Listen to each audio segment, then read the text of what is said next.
everybody, welcome everybody to the second to last of the ELS engine history ones, and folks, we're going to talk about ELS 101.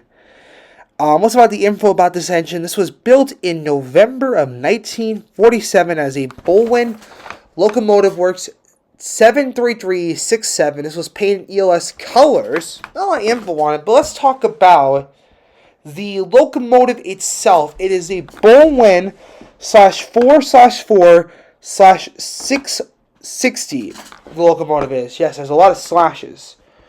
These engines were built between June of 1946 to May of 1949. There were 139 of these things produced.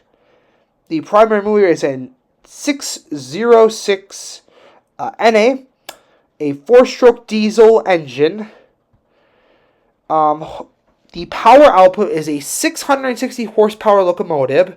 So these things didn't have the most horsepower on that end. And, well, this is actually originally bought by the ELS. So there's only one of these ones that they were purchased, which is ELS 101. But, again, this engine is actually in the yard. So technically, in the Wells yard, so technically you could in theory see this locomotive in the yard, dead unfortunately, not running.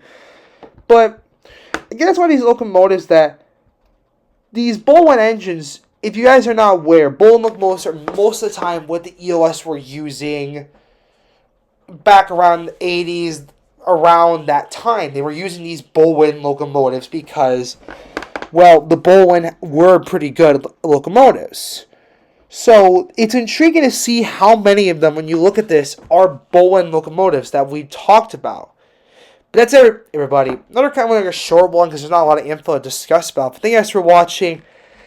If you did enjoy, hit the like and subscribe. Share the video out. And folks, stay tuned for the last one of these, ELS 102, a Baldwin S8 is our last one we'll discuss about.